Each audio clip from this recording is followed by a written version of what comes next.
오늘 말씀의 제목은 생각이 운명을 바꿉니다. 한번 따라 하시죠. 생각이 운명을 바꿉니다. 사람의 운명은 대단히 중요한 거죠. 근데 그 중요한 운명을 생각이 바꿀 수 있다는. 하나님께서 사람을 창조하실 때 기계적인 존재로 만들지 않았거든요. 당신의 형상을 따라 만드셨어요. 형상대로 만드셨다는 얘기는 하나님이 하실 수 있는 기능을 인간에게도 어느 정도 부여하셨다 그 얘기입니다. 하나님이 생각을 하시는 분이기 때문에 인간도 생각할 수 있는 기능을 주신 거예요. 하나님이 세상을 창조하셨기 때문에 인간도 뭘 창의적으로 만들 수 있는 기능을 주신 거예요. 그게 다 하나님의 형상대로 사람을 만드신 거지요. 여러분, 왜냐하면 하나님께서 왜 인간을 기계적인 존재로 만들지 않고 그렇게 당신의 형상을 따라 만드셨는가? 창세기에 보면 하나님이 천지와 만물을 다 만드신 다음에 당신의 형상대로 창조된 아담과 하와에게 그걸 맡기셨어요. 이거 경영해라, 관리해라. 그럼 하나님이 맡겨주신 그것을 관리하고 경영하기 위해서는 하나님이 가지고 계신 기능이 있어야 되는 거죠. 생각도 해야 되고 뭘 창의적으로 바꿀 수 있는 능력도 있어야 되는 거지요. 생각할 수 있는 기능은 대단히 중요합니다. 프랑스의 철학자인 르노 데카르트는 이런 말을 해서요. 나는 생각한다, 고로 나는 존재한다. 이 철학자들이 한 말은 굉장히 철학적인 의미가 있어요. 나는 생각한다, 고로 나는 존재한다. 이 말을 뒤집으면 딱 답이 나와요. 나는 생각을 멈춘다, 존재가 사라진다 그 얘기예요. 생각함으로 내 삶의 존재가 있게 되는 거고요. 내가 생각을 딱 멈추는 순간 내 존재는 없어지는 거예요. 의미가 없어지는 거예요. 그러므로 우리가 한 인생을 살아가는 데 있어서 생각이라고 하는 영역이 얼마나 중요한지를 말씀해 주는 거예요. 우리가 인생을 살아가면서도 이 생각이 내 인생에 얼마나 엄청난 영향을 미치는가 잘 생각을 안 하고 살아요. 그런데 악한 사단 마귀는 이 생각의 영역이 얼마나 중요한지를 알아요. 그렇기 때문에 우리의 생각을 공격하고 생각을 점령하고 생각을 따라 살게 만들어 버리는 거예요. 하나님께서 선악을 알게 하는 실과를 딱 정하시고 이거 먹지 마라, 먹으면 죽는다. 하나님이 원칙을 정해 주셨거든요.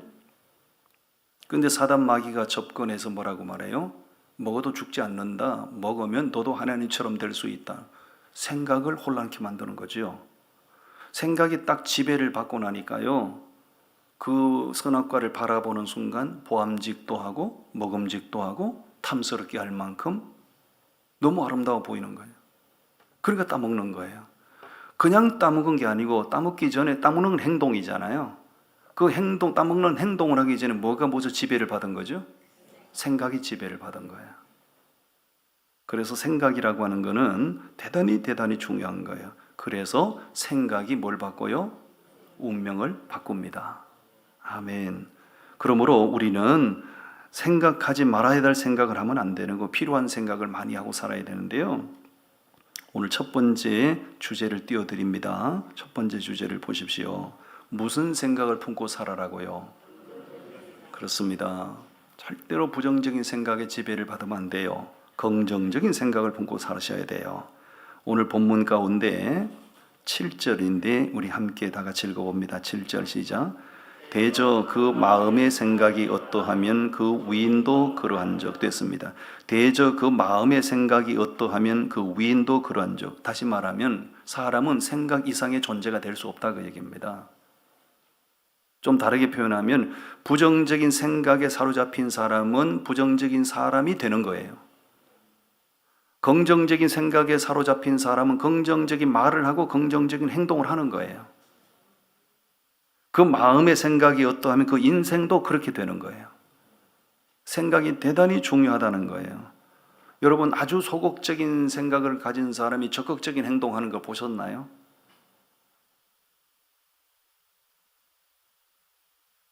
대답을 기다리고 있잖아요, 제가. 아주 소극적인 생각을 가진 사람이 적극적인 행동하는 거 볼 수가 없어요. 아주 부정적인 생각을 가진 사람이 긍정적인 행동하는 거, 긍정적인 말하는 거 보셨어요? 볼 수가 없죠. 왜? 그 사람이, 그 생각이 그 사람을 지배하고 있으면 그렇게 말하고 그렇게 행동할 수밖에 없는 거예요.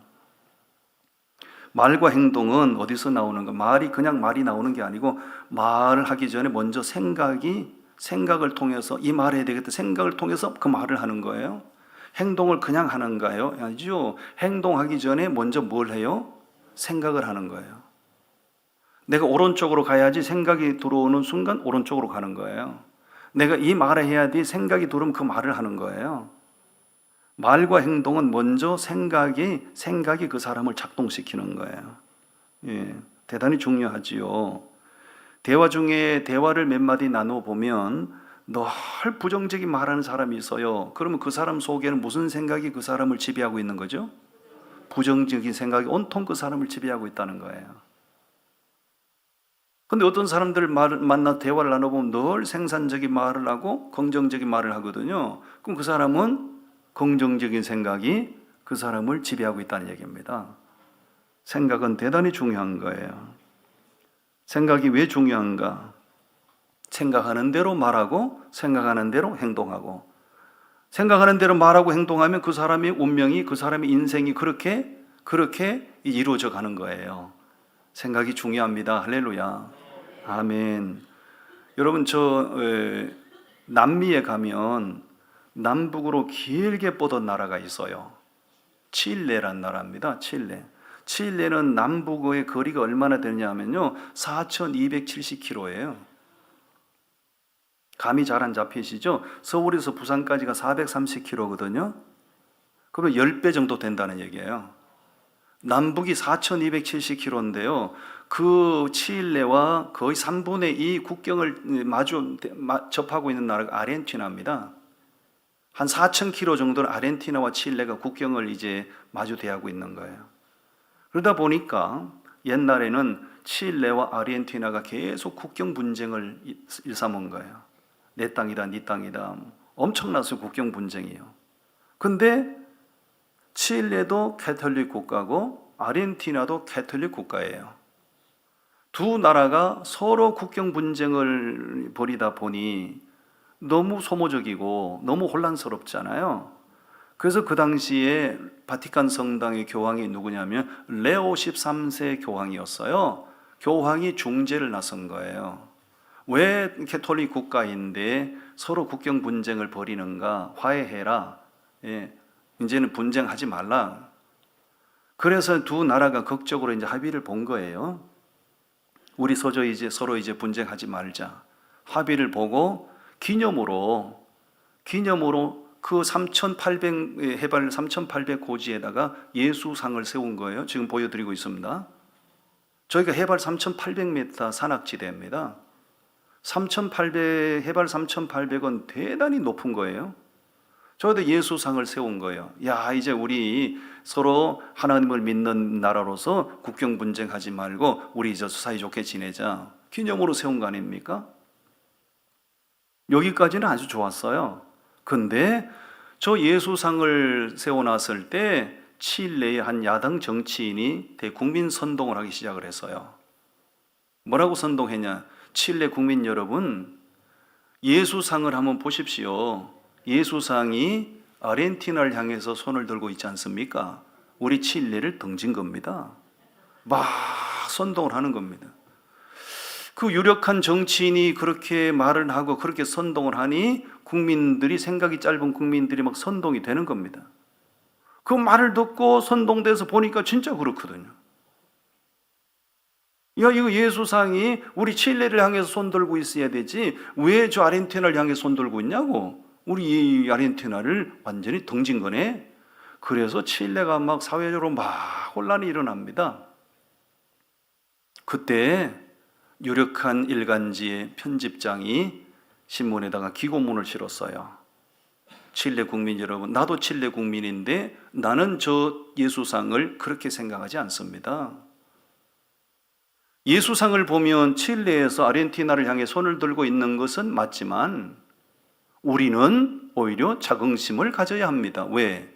칠레 쪽에서 아르헨티나를 향해서 손을 들고 있으니 우리가 저 민족을 긍휼히 여기는 겁니다. 자비를 베푸는 겁니다. 그 말을 듣고 보니까 그 말이 맞는 거예요. 그래서 국민 소요가 커졌다는 거죠. 여러분, 아주 우리에게 시사하는 메시지가 있는 거예요. 같은 사물인데 어떤 시각으로 바라보고 어떻게 생각하고 어떻게 말하는가에 따라서 사회에 소요가 일어나기도 하고, 어떻게 생각하고 어떻게 말하는가에 따라서 국민들의 자긍심을 높이기도 하는 거예요. 생각이 얼마나 중요한지 몰라요. 나는 우리나라의 사회적으로 일어나는 이 안타까운 현상들을 보면서 왜 저 사람은 저렇게 바라볼까? 왜 저 사람은 저렇게 말할까? 전혀 그게 아닌데 막 생각이 짧은 국민들을 막 선동해버리는 거죠. 국민들이 막 여기 휘둘리고 저기 휘둘리고 막 선동을 당하는 거지요. 여러분, 내가 어떤 생각을 가지고 살아가느냐에 따라서 행복할 수도 있고요, 불행할 수도 있는 겁니다. 아멘. 생각은 말과 행동을 만들어내는 산실이거든요. 아기가 어머니 모태에 잉태되었다가 해산되는 것처럼 내가 말하고 행동하는 것은 생각이란 산실을 통해서 말도 되고 행동도 나오는 거예요. 그러므로 우리 하나님을 믿는 사람들은 매사에 부정적인 생각을 하지 말고 언제나 긍정적으로 바라보고 긍정적으로 말하는 이 훈련을 끊임없이 하셔야 됩니다. 훈련이란 말이 중요한 거예요. 왜? 훈련하지 않으면 우리는 자연적으로 그렇게 부정적으로 자꾸 이렇게 기울어지게 돼 있어요. 왜? 인간에게는 죄성이란 것이 남아있거든요. 죄성은 우리를 항상 이렇게 어둠 쪽으로 기울어지게 만들고 부정적으로 쏠리게 만들어요. 그래서 우리는 자꾸 긍정적인 생각을 가지면서 자꾸 긍정적인 방향으로 내 인생의 방향을 자꾸 이렇게 회전시켜야 되는 겁니다. 아멘. 긍정적인 생각을 품어야 내가 긍정적인 인생을 살아갈 수가 있어요. 아멘. 두 번째, 우리가 품어야 할 생각은 신앙적인 생각을 품어야 돼요. 이거는 교회 밖의 사람들에게는 해당이 잘 안 돼요. 신앙생활하는 우리에게 대단히 중요한 부분이에요. 예레미야서 6장 19절을 우리가 한번 보겠습니다.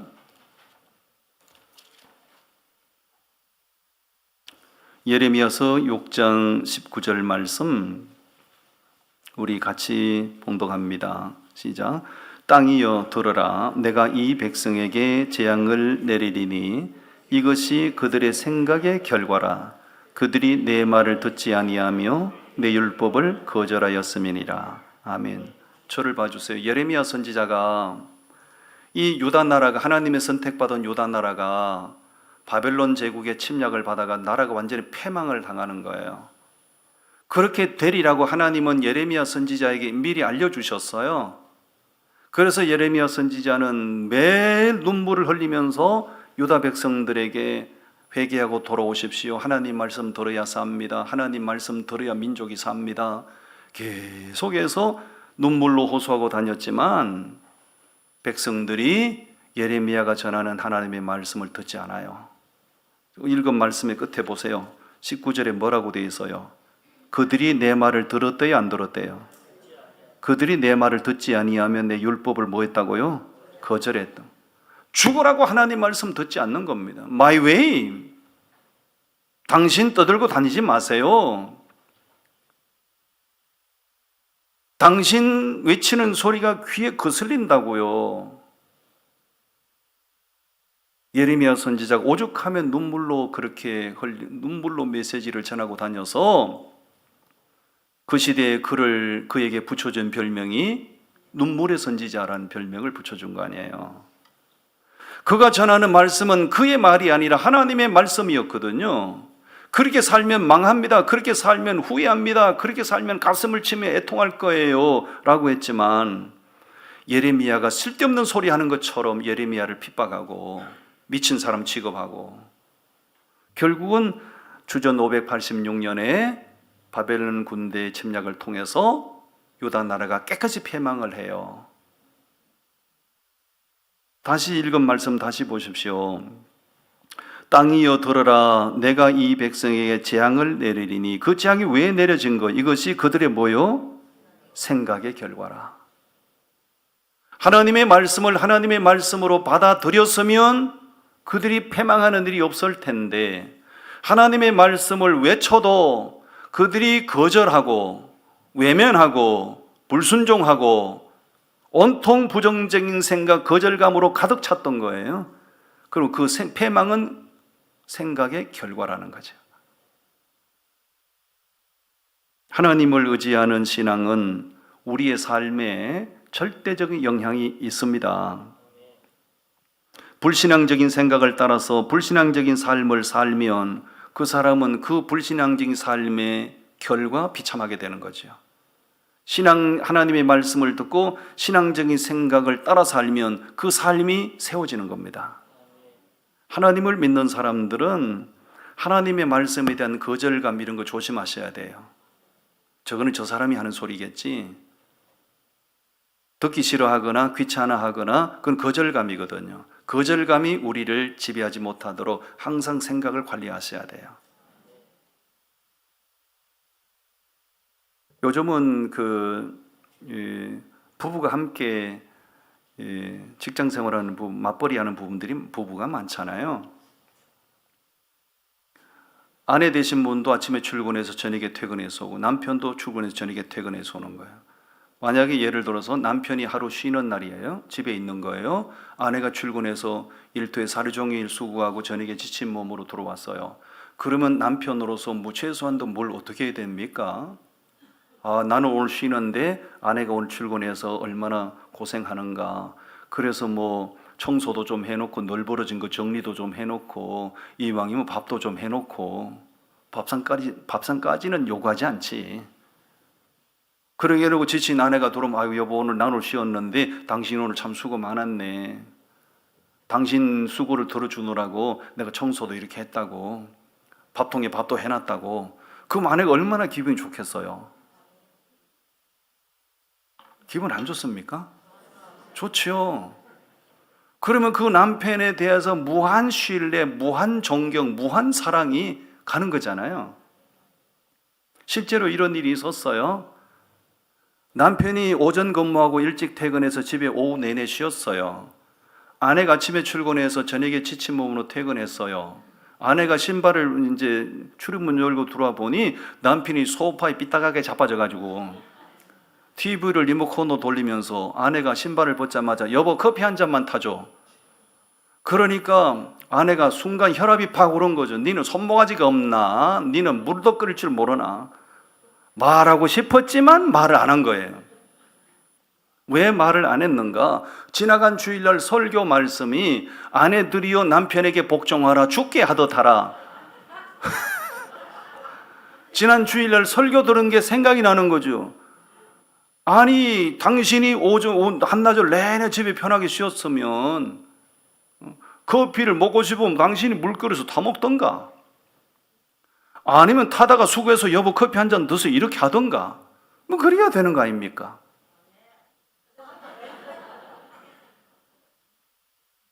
그런데 지친 아내를 보고 들어오자마자 여보 커피 한 잔만. 그러니까 아내가 성질이 나는 거지요.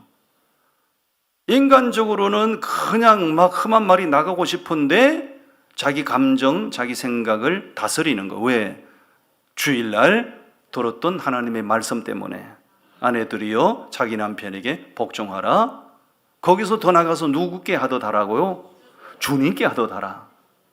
그래서 감정을 다스리고 커피를 타다가 바쳤더니 그날 밤에 신혼의 단꿈을 꿨다 이런 얘기가 있어요. 여러분 그 순간의 생각이 얼마나 중요합니까?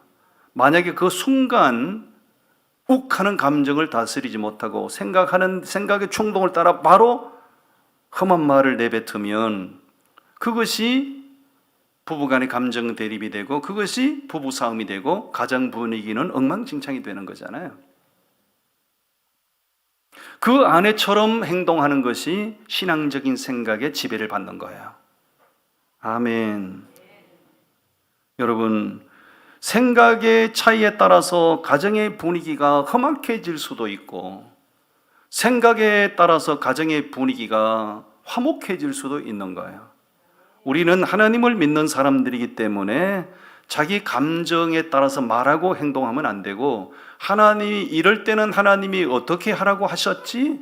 이런 경우는 성경이 뭐라고 말씀하시지? 항상 말씀의 지배를 받고 그 신앙적인 생각을 하고 신앙적인 행동으로 반응하면 그 가정, 그 삶이 행복해지는 거예요. 아멘. 신앙적인 생각을 품고 사셔야 돼요. 대단히 중요한 부분이에요. 마지막 세 번째는 무슨 생각을 품으라고요? 그렇습니다. 대단히 중요한 거예요. 소망적인 생각을 품는 훈련을 하셔야 돼요. 우리 말씀 보겠습니다. 전도서 9장 4절 말씀. 전도서 9장 4절 말씀을 우리 같이 읽어봅니다. 시작. 모든 산자들 중에 들어있는 자에게는 누구나 소망이 있음은 산 개가 죽은 사자보다 낫기 때문이니라.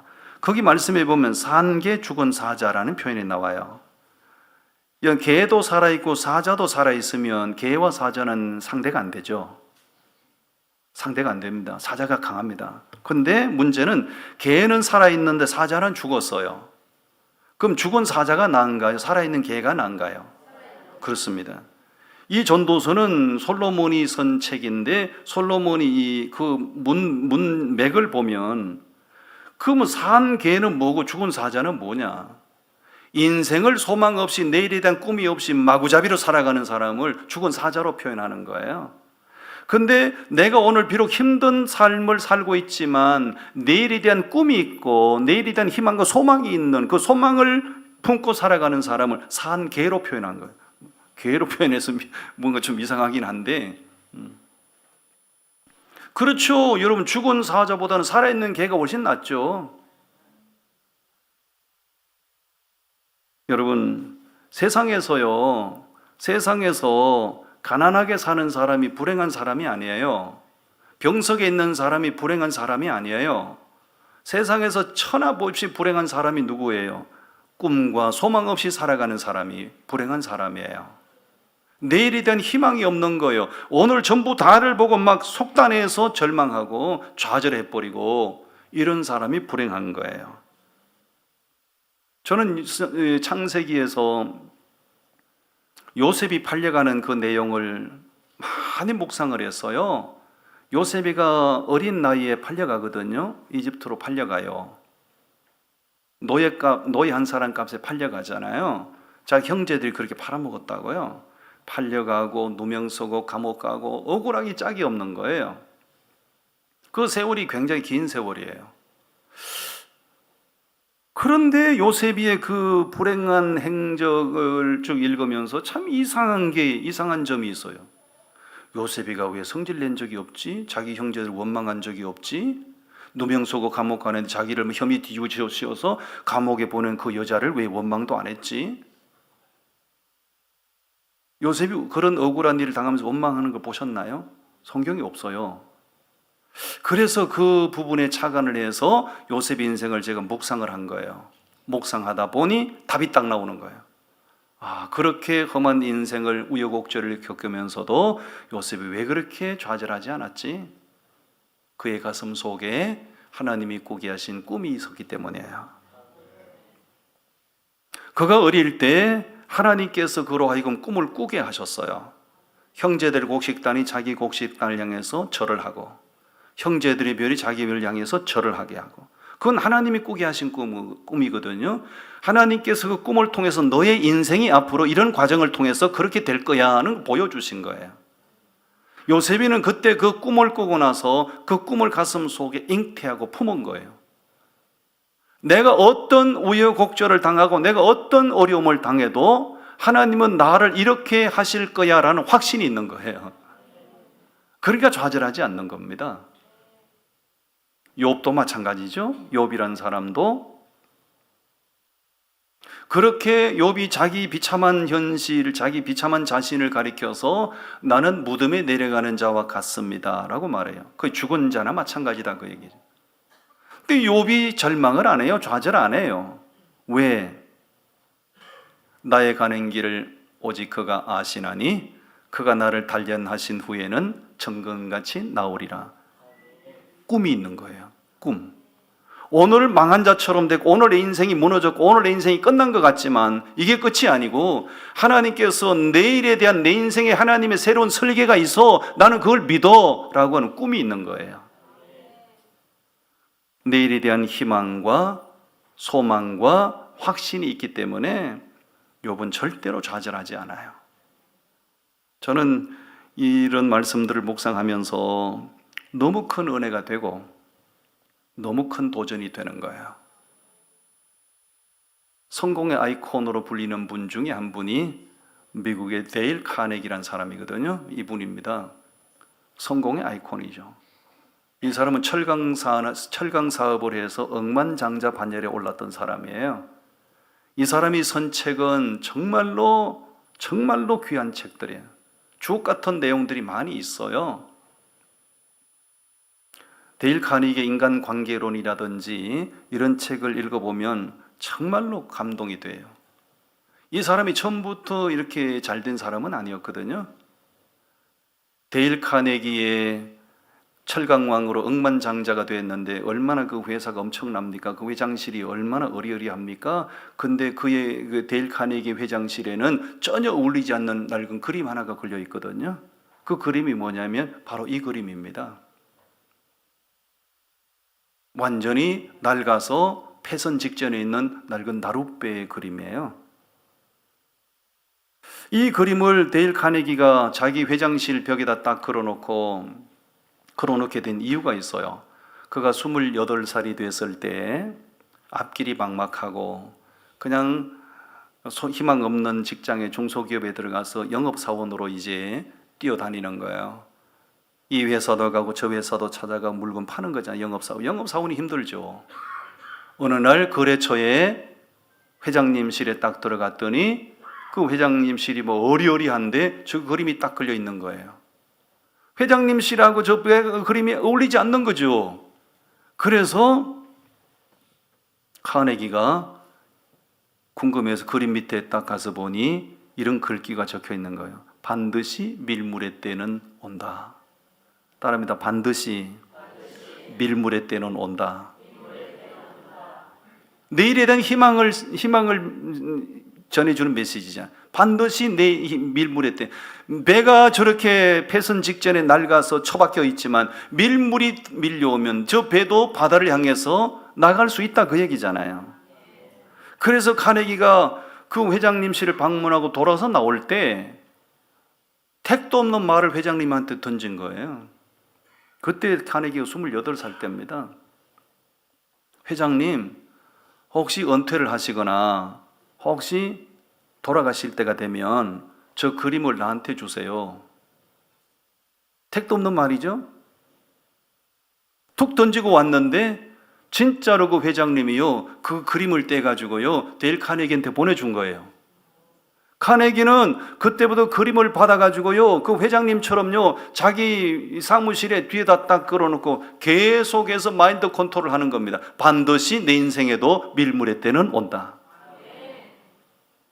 옆 사람 축원하시죠? 반드시 당신의 때도 밀물의 때는 올 겁니다.